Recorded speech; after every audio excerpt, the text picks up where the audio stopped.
Joined by former Cowboy Orlando Scandrick. Orlando, give this hire a letter grade for us, please. I'm gonna give it a C plus, maybe a B minus.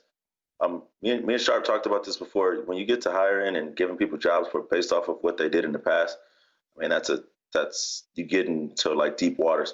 But my biggest thing with Dan Quinn is he's fired several defensive coordinators. He was a defensive-minded coach when he went to Atlanta, and he's most remembered for his meltdowns.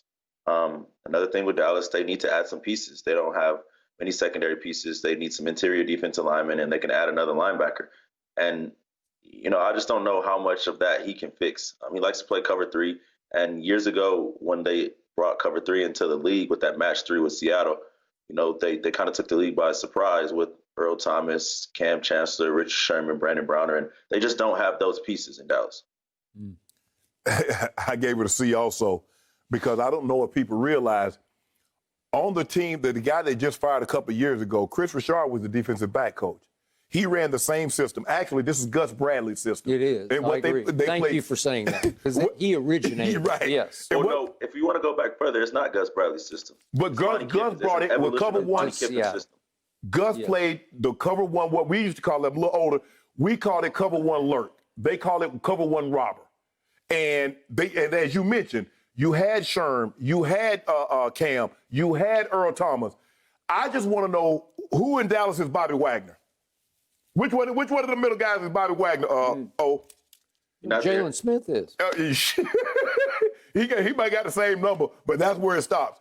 And that's the thing that you have to understand. Because you see, and if they played well, that means they underperform under Chris Richard. And if they don't, I just like O was saying, Dan Quinn, Skip, he had a 25-point lead in the Super Bowl.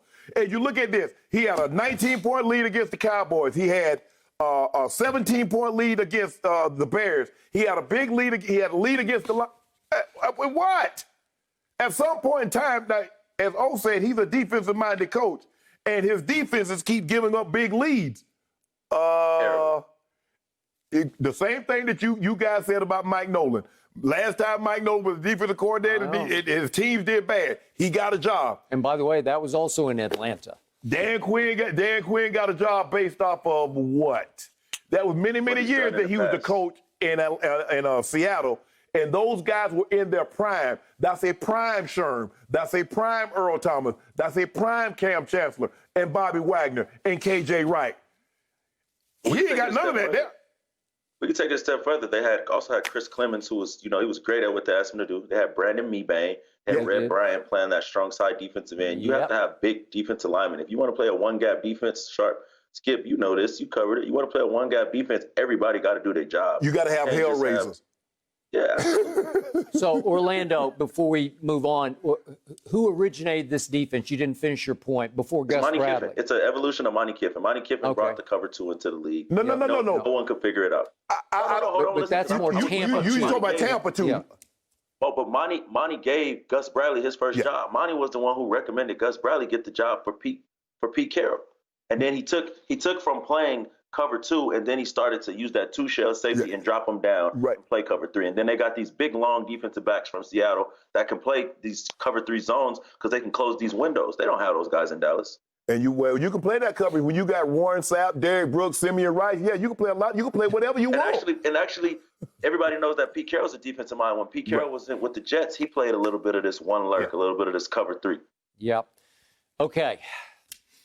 I'm going to give this move, as a lifelong Cowboy fan, a C+. I'm going all the way up to plus. But you gave it a C, though. And why do I go C+? The only silver lining here is that McCarthy brought in 2 of his ex-assistants who were with him on the defensive side in Green Bay, George Witt Jr. and Jason Simmons. I don't know much about either, but they were 2 of the primary candidates. He wanted to go old. I want to go back to what I knew in Green Bay. They were terrible. I'm still not sure about Mike McCarthy, what he was doing. You're starting to convince me. I think he was a product of Aaron Rodgers and Brett Favre before that. So my point is, at least he didn't get to go back in time to what he knew in Green Bay. At least with Dan Quinn, he has no relationship with Mike McCarthy at all. So at least that's a clean slate. And at least Dan Quinn will come in as the unquestioned head coach of the defense because he's been the head coach of the defense in Atlanta for what that's worth, and that's not worth very much. From what I know of Dan Quinn, he's a good guy. He's high energy. He's sort of a Pete Carroll clone a little bit, you know, and he loves, his specialty is the defensive line. So they will go back to conventional four-down linemen. And DeMarcus won't have to be standing up saying, what do I do now? What do I? He will put his hand in the dirt and he will go like he used to go. So will that be an upgrade? Maybe. If they go back to single high, just sort of, go ahead, Orlando. Yeah. Can't go anywhere but up. But like, from what I know about Dan Quinn, and I hate to cut you off, Skip, but I just want to give you a little bit of my insight. What I know about Dan Quinn, he's a great, high-energy, positive guy, but I mean, you can be positive if you want. If you don't have the Jimmys and the Joes, I don't care nothing about your X's and O's. Okay, so I tweeted immediately when I heard this yesterday, can he bring 2014 Richard Sherman with him? Can he bring Bobby Wagner from 2014? Can he go back in a time machine? Can he get Cliff Averill? Can he get Bruce Irvin? Can he get Michael Bennett? Can he get any of them? Can he get Cam? Can he get Earl? No. We don't have anywhere near any of those guys, right? So where does this go? It's got to be better than Mike Nolan, who I wanted fired at midseason. It was a disaster. It was all-time embarrassment. It was arguably the worst defense in the history of the franchise. A franchise that once upon a time had a defense called Doomsday, long before Orlando played for the Dallas Cowboys. Even Orlando's defenses were there's one year I made a case that Orlando Scandrick was the MVP of the defense. That's how good it was, that he was dominating. And now this. You know what I look at, if they're smart, they would draft another corner to go alongside Diggs. Well, and again, at 10, you got Patrick Surtain, we saw last night. He's pretty good. I don't know if any safeties are rated that high, but you definitely need to play that defense. You got to have guys that can lock. And if you don't... The way that defense was built is they built it from the front to the back. So if you look at Sherm, they went and got big, long corners with balls. Their big thing was making you take the long, hard way. And defensive linemen, they were able to draft defensive linemen. And Dallas just hasn't – I mean, they drafted Randy Gregory, and he's finally coming along. But they don't have any interior defensive linemen. They drafted Jalen Smith really high, and he's been up and down. They don't have any safeties. They've shown the inability to draft the safeties. And let's go back to the 2020 draft. It was no purpose of drafting CeeDee Lamb except for trying to be cute. That's what I told Skip. No, it's because he's by far the best player on the board. But Skip, I got no problem with that. You didn't need offense. You got to be able to stop somebody. Okay, but when he falls in your lap at 17, you had him in the top 5 on your board. I'm taking CeeDee Lamb. Well, Skip, you got enough kids. You don't want any more babies. Okay. You should have got you a defensive player, and then you'd have been Skip. This is a very special baby. Okay. It is, but I'm not going to get I can't get a baby when I got another teenage son that I just gave $100 million and Amari Cooper. Okay, look, I got it. And by the way, Neville Gallimore in the interior, he's going to be a player from the University of Oklahoma. That's when you didn't. But this is my problem, though, Skip. He's a 3-4 player. Yeah. You're talking about I need a one-gap guy that can get up and wreak havoc. Right. You need Aaron. You see, when the defense to be effective. Okay, Skip, we'll just snap our fingers and get Aaron Donald. Okay. Well, that's what you need to play that defense. Maybe Jerry can just go buy him from the Rams in the offseason. When you tell him, but if you go play that style of defense, you need an Aaron Donald. You need a Sapp. Okay. You need a guy that's going to play that under tackle and can go wreak havoc in the backfield. Okay, we don't have it. But guess what, ladies and gentlemen? An even worse story in the NFC East is the Philadelphia Eagles. So, Orlando Scandrick, what did you think of the firing of Doug Pederson, and what does it mean for Carson Wentz? I think they're trying to do everything to save Carson and save him and get him back mentally. I think they're trying to put all the blame on Doug. Just go back to Howie. I told y'all about Howie, man. You did. Howie survived the Andy Reid firing.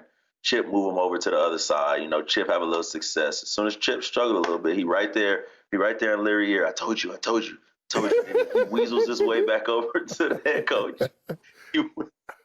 He wins. And then they start to struggle, and he does this big press conference about how they're all disappointed and everybody has a part in this. And, you know, he's disappointed. And then Doug EP fired. I think Doug is just, Doug seems like a smart guy, and he knows Howie for what he's worth. He's been there with him for a long time. You're talking about Howie Roseman, the GM. Right. Go ahead. Yeah. Go on. How does this guy keep surviving? He look at the players good question. Like, who has he brought in or who has he drafted that's really Yeah, He's on his passed third head coach. Right, he passed on Justin Jefferson to take did? Jalen Reagor. Yep. Okay.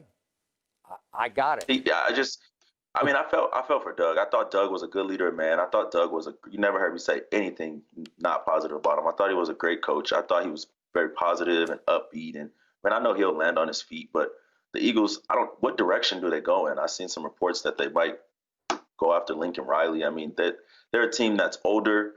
They got very little cap space. They got no cap space. Yeah, so I mean, here I would have just cleaned house and tried to figure out how I can move Carson and move forward with Jalen Hurts and maybe get an offense that can be kind of centered around him about what he does strong. Because I mean, they teeter-tottering with being bad for a long time right now. Yeah. So are you convinced Jalen Hurts can be better than Carson Wentz? I don't even think it's about being better. I think it's about what's better for the franchise and what's better for the team at this point. I think Carson Wentz is a better quarterback than Jalen Hurts right now today. But if we're looking at the team going forward and trying to be a good football team, we need to figure out how we make some of these draft picks that we invested in fit our team and make our team go so we can be better in the long run. Thank you for watching. You can subscribe here to get the latest from the show, and be sure to check out more of the best clips from Undisputed, or go watch a few other segments from our other shows on FS1.